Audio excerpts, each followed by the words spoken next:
ಹಿಂದೂ ಮಹಾಸಭಾ ರಾಜ್ಯ ವಕ್ತಾರರು ಧರ್ಮೇಂದ್ರ ನಮಸ್ತೆ.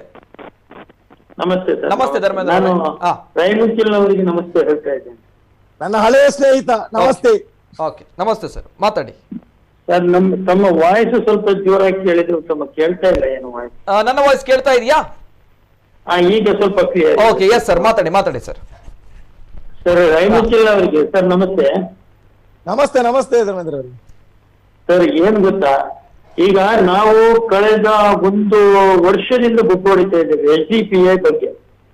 ಅದನ್ನ ಮೊನ್ನೆ ಮುತಾಲಿಬ್ ಜಿ ಅವರು ಕೂಡ ಹೇಳಿದ್ರು, SDPI ಬ್ಯಾನ್ ಮಾಡುದಿಲ್ಲ ಭಾರತೀಯ ಜನತಾ ಪಕ್ಷ. ಯಾಕೆಂದ್ರೆ SDPI ಇರುವವರೆಗೆ ಭಾರತೀಯ ಜನತಾ ಪಕ್ಷಕ್ಕೆ ಲಾಭ ಇದೆ.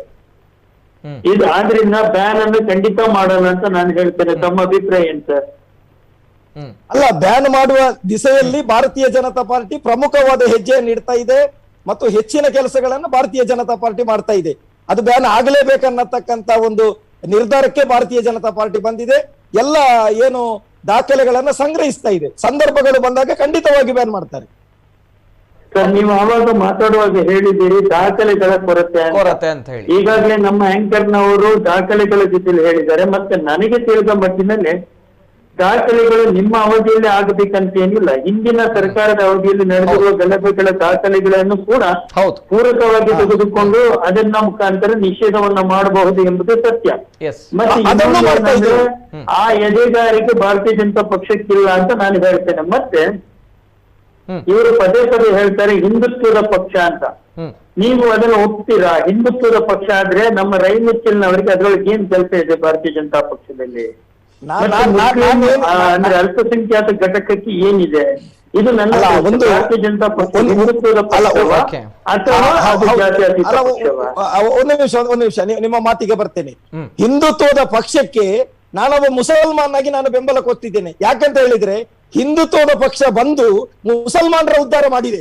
ಹಿಂದುತ್ವ ಪಕ್ಷ ಅಧಿಕಾರಕ್ಕೆ ಬಂದು ಮುಸಲ್ಮಾನರ ಮತಗಳು ಕಡಿಮೆ ಇದ್ರು ಕೂಡ ಹಿಂದೂಗಳ ಮತದಲ್ಲಿ ಬಂದಂತ ಭಾರತೀಯ ಜನತಾ ಪಾರ್ಟಿ ಮುಸಲ್ಮಾನರಿಗೆ ಕೂಡ ಇವರು ಈ ದೇಶದ ಪ್ರಜೆಗಳು ಅನ್ನುವಂತ ರೀತಿಯಲ್ಲಿ ನಿಮ್ಮ ಹಿಂದೂ ಮಹಾಸಭಾ ಮಾತ್ರ ನಮ್ಮನ್ನು ಪರಕೀರಾಗಿ ನೋಡುವುದು, ಭಾರತೀಯ ಜನತಾ ಪಾರ್ಟಿ ಪರಕೀರಾಗಿ ನೋಡುವುದಿಲ್ಲ. ಇದು ಧರ್ಮೇಂದ್ರ ಓಕೆ, ಹಿಂದೂ ಮಹಾಸಭಾ ಪರಕೀಯರಾಗಿ ನೋಡುತ್ತೆ ಹೊರತು ಭಾರತೀಯ ಜನತಾ ಪಾರ್ಟಿ ಪರಕೀಯರಾಗಿ ಮುಸ್ಲಿಮರನ್ನ ನೋಡಲ್ಲ. ಇದೇ ವಿಷಯ. ಹಿಂದುತ್ವದ ಅಧಿಕಾರದಲ್ಲಿ ಬಂದಿದೆ, ಆದ್ರಿಂದ ಅದು ಹಿಂದುತ್ವದ ಪಕ್ಷವೋ ಅಥವಾ ಜಾತ್ಯತೀತ ಪಕ್ಷವೋ? ನನ್ನ ಪ್ರಶ್ನೆ ಉತ್ತರ ಅಷ್ಟೇ. ನಾವೆಲ್ಲೂ ಮುಸ್ಲಿಮರನ್ನ ಪರಕೀಯರನ್ನಾಗಿ ನೋಡಿ ಅಂತ ಹೇಳಿಲ್ಲ. ನಾವು ಅಬ್ದುಲ್ ಕಲಾಂ ಹೊತ್ತಾಗೂ ಕೂಡ ನಾವು ಅದನ್ನ ಬಹಳ ದುಃಖದಿಂದ ಅವರ ಶೋಕಾಚರಣೆಯನ್ನು ಮಾಡಿದವರು.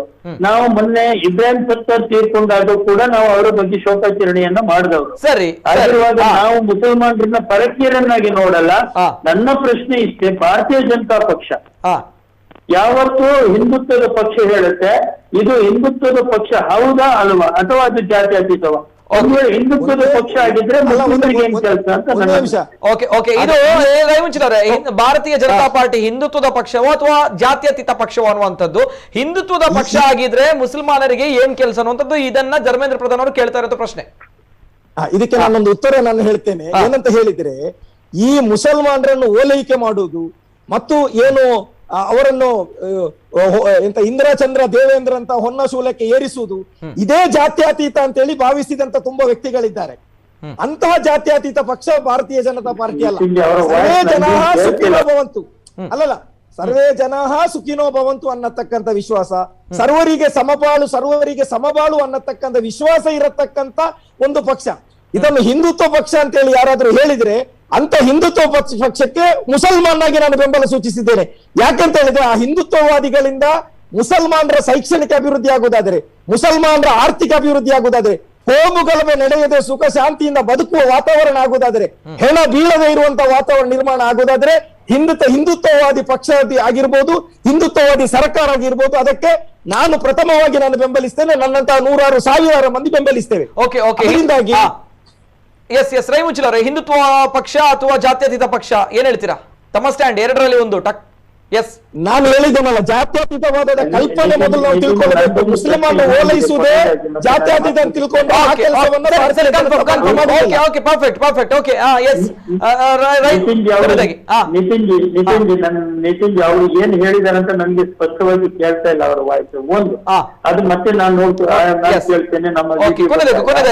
ಒಂದೇನಂದ್ರೆ ನಾನು ಹೇಳ್ತಾ ಇರೋದು ನೋಡಿ, ಹಿಂದುತ್ವಕ್ಕೋಸ್ಕರ ಪ್ರಾಣ ತ್ಯಾಗ ಮಾಡಿದಂತಹ 28 ಕಾರ್ಯಕರ್ತರಿಗೆ ಇವರು ಅಧಿಕಾರಕ್ಕೆ ಬರುವಾಗ ಹೇಳಿದ್ರು ತನಿಖೆ ನಡೆಸಿ ನ್ಯಾಯ ಕೊಡುತ್ತೇವೆ ಅಂತ. ಈಗ ಹರ್ಷ ಒಬ್ರು ಸೇರ್ಪಡೆಯಾಗಿದ್ದಾರೆ, ಕೇರಳದಲ್ಲಿ ಜ್ಯೋತಿಷಿ ಒಬ್ರು ಸೇರ್ಪಡೆಯಾದ್ರು.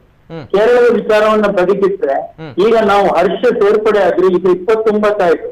ಇವ್ರಿಗೆ ಇನ್ನು ಇರೋದು 1 ವರ್ಷ ರಾಜಕೀಯ ವ್ಯವಸ್ಥೆ ಅಡಿಯಲ್ಲಿ. ಯಾಕೆಂದ್ರೆ ಚುನಾವಣೆ ಬರುವಾಗ ನಾನು ಪದೇ ಹೇಳ್ತಾ ಇದ್ದೇನೆ, ಹಿಂದೂ ಕಾರ್ಯಕರ್ತರ ಹತ್ಯೆ ಆಗತ್ತೆ ಅಂತ.